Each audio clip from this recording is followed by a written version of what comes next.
योगेश जी, श्री हरिवंश महाराज श्री, आपके चरणों में कोटि कोटि प्रणाम। महाराज जी, मेरा सवाल गीता जी पर आधारित है। गीता जी के अध्याय 9 में श्लोक संख्या 4 में भगवान श्री कृष्ण ने कहा है कि ये सब संसार मेरे निराकार स्वरूप में स्थित व्याप्त है, संपूर्ण प्राणी मुझ में स्थित हैं, परंतु मैं उनमें स्थित नहीं हूँ तथा वे मुझ में स्थित नहीं हैं। परंतु हम तो संतों से सुनते हैं कि भगवान कण कण में हैं। महाराज जी, कृपया इस श्लोक को समझाने की कृपा करें। जैसे शरीर पंचभूतों से बना है, अब इसमें पंचभूत प्रवेश ना करें। पंचभूतों से बना है और पंचभूत कहें कि मैं इस देह में प्रवेश नहीं करता हूं और मेरे से ही ये देह बना हुआ है, तो उसी बात को भगवान घुमा के कह रहे, केवल समझना है। जब पहले से तो प्रवेश क्या करें, वही इंद्री बने, वही मन बने, वही त्रिगुण माया बने, वही सारा खेल, तो किसमें प्रवेश करें? दूसरा हो तो उसमें प्रवेश करें ना, वही तो बने हुए है ना। यही तो बात समझा रहे हैं। और शास्त्र की वाक्य से घुमा के होते कि बिना भागवतिक बुद्धि के आप उसे समझ नहीं सकते हैं। जैसे जल बर्फ बना है, अब जल कह दे कि मैं बर्फ में प्रवेश नहीं करता हूं, मैं उसमें नहीं हूं और बर्फ मेरे में नहीं है, तो आप क्या समझेंगे? विनोदी तो समझेंगे ना, क्योंकि जल ही बर्फ बना है, बर्फ ही जल स्वरूप है। नहीं समझ आई अभी है? पहले से ही भगवान वहां विद्यमान है, तो प्रवेश क्या करें? पहले से ही विद्यमान है, इन्हीं रूपों में विराजमान है, तो वो प्रवेश क्या करें? वो समझना है भगवान की उस वाक्य महिमा को। भगवान ऐसे वाक्य बोलते हैं कि जैसे जादूगर जादू दिखाता है तो जमूरे को पता है, सबको नहीं पता है। ये कैसे सोने का सिक्का निकाल रहा है और चांदी का सिक्का निकाल रहा है, अगर वो निकाल लेता तो वो काहे को गली गली डोलता, वो जानता है। तो ऐसे ही भगवान के वाक्यों को कोई भगवत अनन्य तन्मयता प्राप्ति की भक्ति जान सकता है, दूसरा नहीं। भगवान जो कहते हैं कि मैं उनमें प्रवेश नहीं करता, वो मुझ में नहीं है, क्योंकि वही वो बले हुए हैं। समझनी ये बात। महाराज जी, जप में राधा वल्लभ श्री हरिवंश की अपेक्षा राधा नाम में ज्यादा मन लगता है, कृपया दोनों में से किसी एक नाम को जपने का। हाँ, तो जपो। हम तो जब उपदेश देते थे कहते राधा या राधा वल्लभ श्री हरिवंश नाम जप। जय ठक्कर श्री हरिवंश महाराज श्री, क्या संसार में रहकर भगवत प्राप्ति का निश्चय किया जाए तो प्रभु पथ प्रदर्शित करते हैं? हाँ, बिल्कुल करते हैं। वही सर्वगुरु हैं, सबके गुरु जितने भी महात्मा हैं, सब उन्हीं के वचनों और उन्हीं की चरण रज के प्रताप से गुरु बनते, महात्मा बनते। जगत गुरु भगवान सबका हृदय में ज्ञान उपदेश करके परमार्थ का पोषण करते हैं। गुरु बनाने के पहले भी तो वही पकड़े हुए थे, किसी का भी कोई जो गुरु नहीं वर्ण किया था तब भी तो वही जगत गुरु पकड़ के लाए, वही तो संभाल रहे हैं। गुरु तो अब मिले हैं, पर जगत गुरु तो तुम्हें गर्भ से ही संभालते चले आ रहे हैं। उन्होंने मनुष्य शरीर दिया उन्हीं जगत गुरु ने, और वही जगत गुरु गुरु रूप में आकर के उपदेश कर रहे हैं। पर प्रधानता वही गुरु है, वही भगवान ही सबके ज्ञान दाता है। कोई अहंकार करके अगर बोले कि ऐसा वैसा, तो वो केवल माया का विलास है और कुछ नहीं। तरंग बहुत मुझ में ताव दे, समुद्र के ऊपर अटखेलियां कर रही है, उसी का है सब कुछ। समुद्र का ही तो स्वरूप है तरंग, और वो तो ऐसे ही कोई ज्ञान के अभिमान में, तो अलग बात है। नहीं तो जगत गुरु भगवान ही सबके गुरुदेव हैं। वही गुरु रूप में आकर के भी बंदों गुरुपद कंज कृपा सिंधु नर रूप हरि, हरि ही ऐसा आकर वो क्या सर्वेश्वर सर्वगुरु, गुरुओं के भी परम गुरु भगवान श्री कृष्ण है, भगवान श्री हरि है, इसमें कोई संशय नहीं। वो गुरु मंत्र ले या ना ले, हरि सबको दुलार करके सबको सतमार्ग बताते हैं। उनकी बात मान जाए तो उसका कल्याण हो जाए, और बात ना माने तो गुरु बना लेने पर भी नरक मिलता है। बात ना माने तो गुरु बना लेने पर थोड़ी कि परम पद मिल जाता है, उसको भी नरक मिलेगा अगर आचरण बुरे करोगे। भाई, आप किसी भी डिपार्टमेंट में सरकारी हो जाए और वहां आप उसके कानून के हिसाब से न चलेंगे तो जेल आपको भी मिलेगी। ऐसा नहीं है कि केवल चोरों के लिए ही जेल है। अगर आप अच्छे आचरण करेंगे तो आपके लिए अलग कानून है, बुरे आचरण करेंगे तो चाहे जितने कानून के पदाधिकारी हो तो भी आपको दंड मिलेगा। ऐसे ही अंकित जी, महाराज जी के चरणों में कोटि कोटि नमन। महाराज जी, आजकल के जो बच्चे हैं जो संसारिक कॉलेज आदि में रहते हैं, आपका सत्संग सुनते हैं या संतों का सत्संग सुनते हैं, तो उनमें प्रेरणा होती है कि वो नाम जप करें, और वृंदावन धाम वास करें, बट माता पिता अनुकूल नहीं रहने के कारण वो कैसे वृंदावन वास करें इसकी तो हम प्रेरणा नहीं करेंगे, लेकिन हम कहीं जा नहीं पाते, पर हमारे हृदय में एक ललक रहती है कि हमारे जो नौजवान हैं ये थोड़ा तो सत्संग सुने, थोड़ा तो शास्त्र स्वाध्याय करें, क्योंकि अपने को वो ऐसे बर्बाद कर रहे हैं कि उनको महत्व ही नहीं पता अपने जीवन का। वो शराब पी करके उन्मत्तता में ऐसी गाड़ी चलाई, मर गए, ऐसे आचरण किए, गोली मार दी गई, ऐसे आचरण किए, जेल पहुंचा दिए गए। नौजवान बच्चे उन्माद अवस्था, उनको पता नहीं, या स्वयं ऐसे आचरण किए कि अपने जीवन को ही बर्बाद कर रहे हैं। तो थोड़ा शास्त्र स्वाध्याय और सत्संग हो तो कम से कम उनको दिशा तो मिले। जंगली जानवर जैसी वृत्ति हो रही है, जंगली जानवर को केवल उदर पोषण, मैथुन, नींद, बस इतना ही सुहाई देता है। अपने मनोनुकूल भोग मिले, सोने आराम को मिले, चाहे दूसरा किसी स्थिति में पता नहीं, सामने वाले को क्या कष्ट हो रहा है पता नहीं, केवल अपनी वासना की पूर्ति अपना। तो ऐसे लोग न माता पिता का आदर करते हैं, न गुरुजनों का आदर करते हैं, न शास्त्र का। तो मनमानी आचरण करने के कारण अमूल्य जीवन को ऐसे व्यर्थ में नष्ट कर देते हैं, व्यर्थ में नष्ट कर देते हैं, बिल्कुल व्यर्थ में नष्ट कर देते हैं। ये जितनी भी गंदी बातें हैं, मदिरा पान करना, मांस खाना, जुआ खेलना, व्यभिचार करना, ये सब महापाप है। बुद्धि को भ्रष्ट कराकर ऐसे जीव को नष्ट हो जाता, ये समझ में नहीं आता। मनुष्य शरीर बड़ा अमूल्य है बच्चा, ये बार बार नहीं मिलता है। मान लो 84 लाख योनियों में एक बार कृपा करके मिल गया। अब जैसे आपने अच्छे आचरण किए तो आपको हो सकता है अगला जन्म मनुष्य जन्म मिल जाए, जो चूक हुई उसको सुधारने, लेकिन आप ऐसे मिटिया मेट कर दिए। 1000 रुपया दिए गए, एक के पूरे 1000 बर्बाद कर दिए, तो अगली बार पिता तुम्हें 1 रुपया भी नहीं देगा। हाँ, आपने 9 से अच्छी जगह खर्चे किए, 100 चूक कर दी, तो आपको अगली बार भी चांस मिल सकता है। ये तो ऐसे पूरा का पूरा जीवन बर्बाद करना है। तो इसलिए मुझे लगता है सत्संग तो सबको चाहिए, पर वृंदावन वास करना या वैराग्य ले लेना, इसमें थोड़ा विचारणीय विषय है। गृहस्थी में यदि रह करके, माता पिता की सेवा करके, अच्छी कमाई करके, परिवार का पोषण करके धर्म पूर्वक चला जाए, तो मुझे लगता है कि इससे भी भगवत प्राप्ति होगी, और ये बहुत बढ़िया है। क्योंकि कलिकाल है, अपनी इंद्रियों को बराबर संयम में रखना बहुत कठिन बात है। पूरे जीवन संयम में रखना, भाई साल 6 महीना की बात हो तो चलो लिखित ले लो, हम गंदा आचरण नहीं करेंगे। आजीवन कभी भी अगर चूक हो गई तो संसार तुम्हें बर्दाश्त नहीं करेगा, कभी भी, पूरे जीवन में।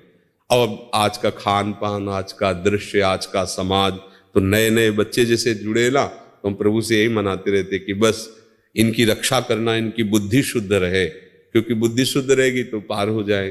अब हम ये कम चाहते हैं कि कोई वैराग्य ले, अंदर से वैराग्यवान बने और गृहस्थी में रहे, कमाए खाए, परिवार का पोषण करे। क्योंकि देखो, जब कोई शासन करता नहीं होता तब फिर धीरे धीरे बुद्धि ढीली हो जाती है। इसलिए चाहिए कि गृहस्थी धर्म में रहे।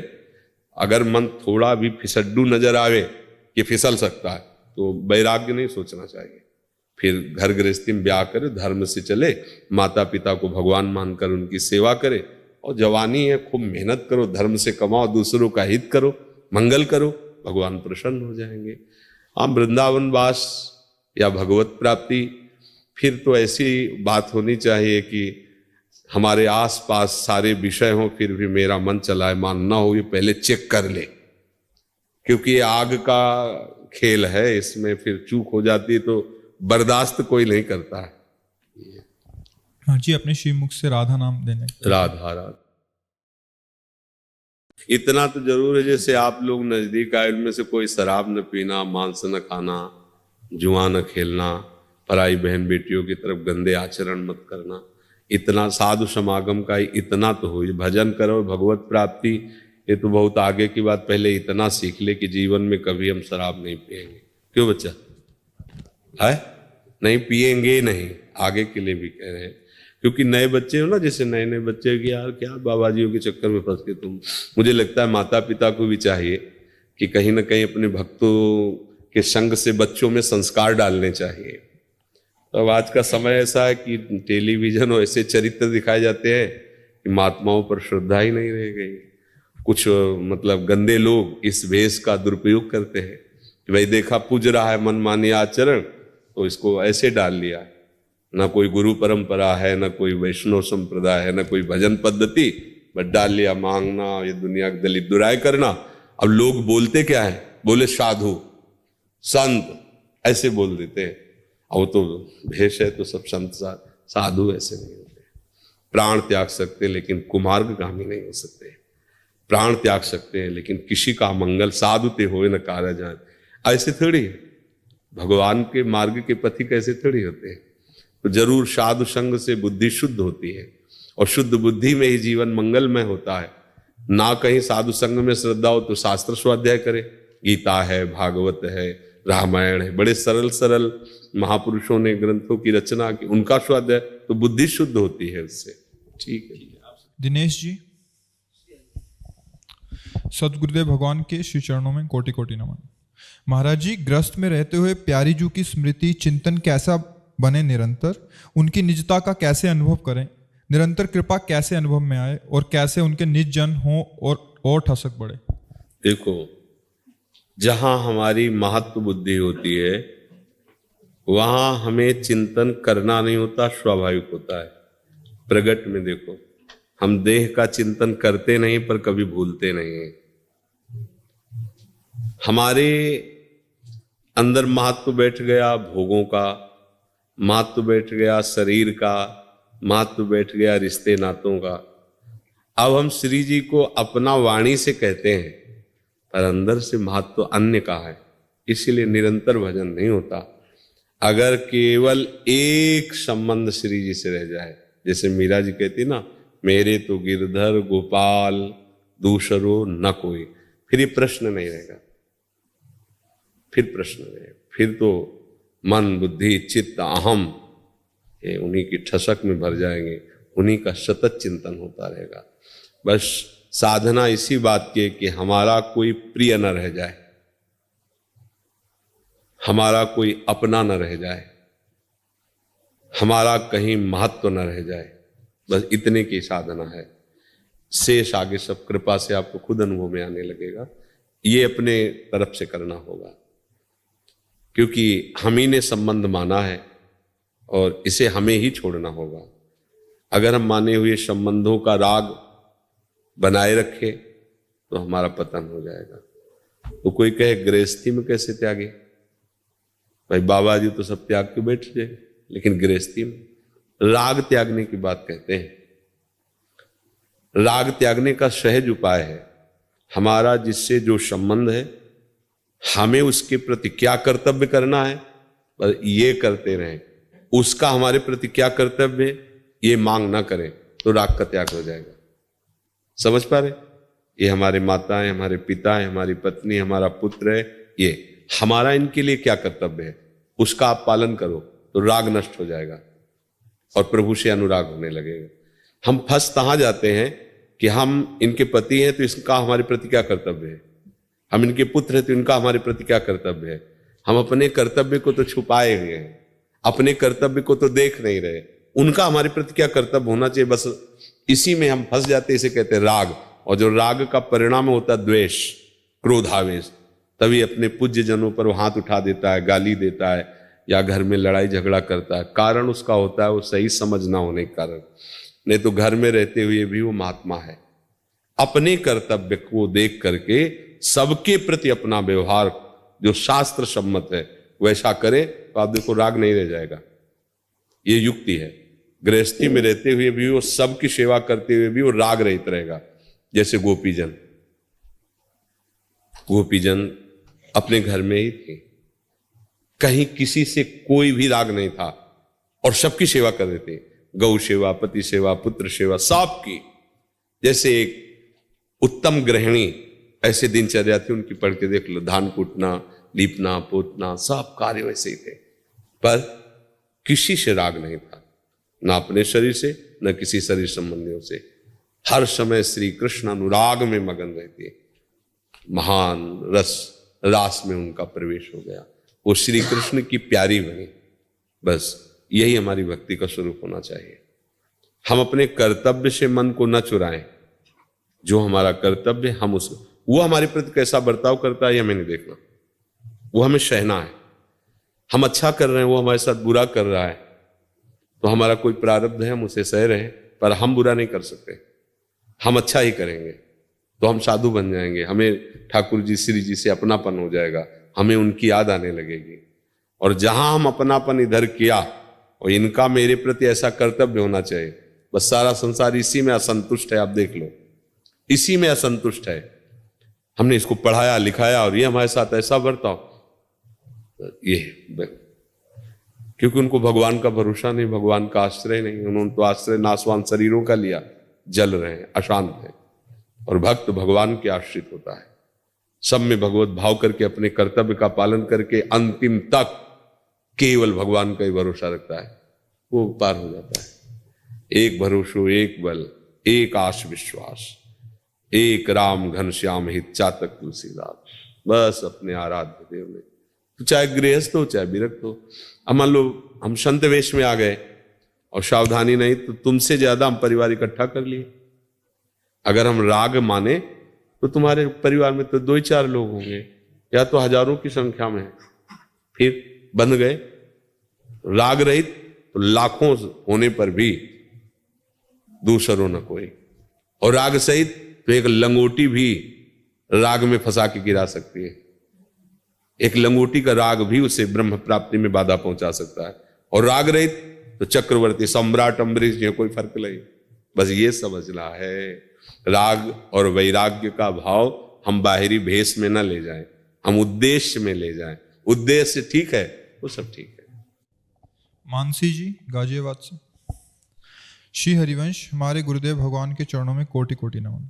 गुरुदेव, बतौर माता पिता हम कैसे अपनी शरीर की बेटी का पालन करें कि वो एक अच्छी भक्त बने? स्वयं भक्ति होगी। जैसे पुष्प में जब पराग होता है तो भौरे मडराने लगते हैं, निमंत्रण नहीं दिया जाता। ऐसे ही हमारे हृदय रूपी पुष्प में जब भक्ति होगी तो भगवान के सब सद्गुण आ जाएंगे। तो हमसे जो जुड़ेगा, चाहे वो पुत्र हो चाहे शत्रु हो, दोनों का ही मंगल होगा, दोनों ही भगवान की कृपा के पात्र बनेंगे। चाहे वो शत्रुता से ही क्यों न जुड़े। किसी भी तरह से संत का चिंतन हुआ, आज तक कहीं प्रमाण नहीं हुआ कि दुर्गति हुई। किसी भी तरह भगवान का चिंतन हुआ, आज तक प्रमाण नहीं। जिन्हें ऋषियों ने शाप दिया, उन्हें वो वस्तु मिली जो बड़ी बड़ी साधनाओं से नहीं मिलती है। जैसे नलकूबर मणिग्रीव, नारद जी शाप दे रहे, जा वृक्ष हो जा, पर कहाँ के? नंदालय के। लालजू का साक्षात्कार, उनका स्पर्श प्राप्त होता है। तो संतों का जो हृदय होता है वो भगवत सद्गुण से युक्त होता है, और उसी के प्रभाव से वो शत्रु और पुत्र में कोई भेद नहीं देखते, वो अभेद भाव से सब में अपने प्रभु को देखते हैं। जब आप ऐसी भावना रखोगी तो पुत्री का किसी को भी आप भक्त बना सकती हो। मम भक्ति युक्तो भुवनम पुनातो, मेरी भक्ति से युक्त भुवन को पावन कर सकता है। अब हम तो प्रपंच का चिंतन करें, विषयों का चिंतन करें, मोह ममता में फंसे और बच्चों को परमहंस बनाना चाहें, असंभव।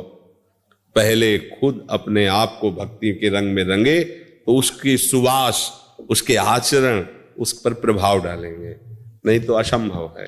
भगवान कृपा करें तो ये बात समझ में आ जाए।